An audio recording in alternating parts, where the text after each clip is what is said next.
Ladies and gentlemen, today we're going to talk about two forces that live within each of us: ego and confidence.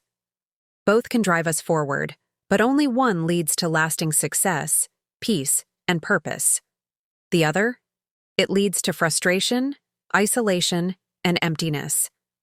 Let's start with ego, that loud, insistent voice in your head that says, "Look at me, validate me, prove to the world that I am more, that I am better." Ego is what pushes us to compete with others instead of improving ourselves. It craves applause but can't handle critique. It wants the spotlight but fears being exposed. The great Sufi poet Rumi once said, "Try not to resist the changes that come your way. Instead, let life live through you, and do not worry that your life is turning upside down." How do you know that the side you are used to is better than the one to come?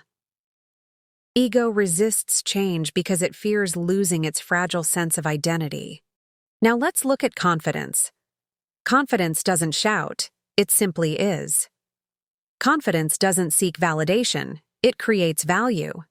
Confidence doesn't compare itself to others because it knows this: your lane is your lane, and no one else can run it like you can. Confidence is quiet, but make no mistake, it's powerful.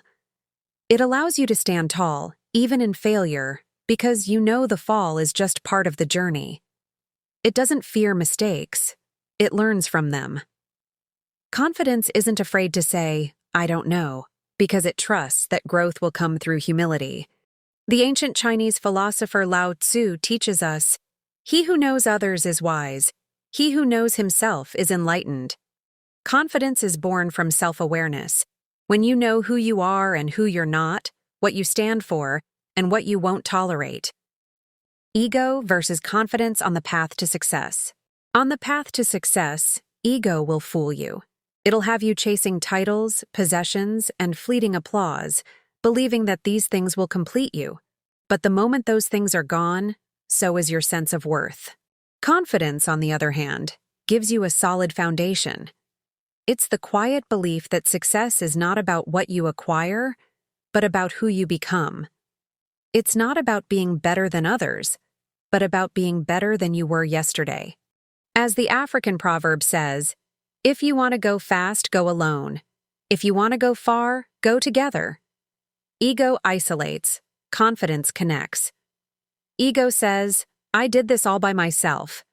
Confidence says, "I couldn't have done this without the people who helped me." How do we choose confidence over ego?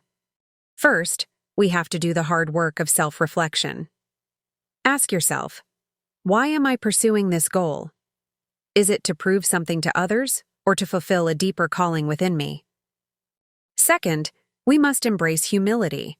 Humility is not thinking less of yourself, it's thinking of yourself less. Ego hates humility because it sees it as weakness, but in truth, humility is the birthplace of strength. Lastly, we must surrender to the higher power that guides us. Whether you call it God, the universe, or spirit, know this: you are not in control of everything, and that's okay. When you release ego's need to control, you make space for grace to flow. In closing, let me leave you with this. Ego climbs the ladder to be seen. Confidence climbs the ladder to build something greater. Ego is loud, demanding attention. Confidence is steady, earning respect. Ego wants the world to know your name. Confidence wants your name to mean something.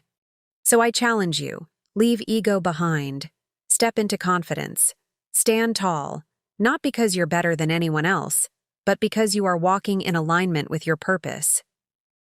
As the great African philosopher Nelson Mandela said, "I never lose. I either win or learn." That is confidence. That is humility. That is power. Thank you. Go forth with faith, with clarity, and with confidence.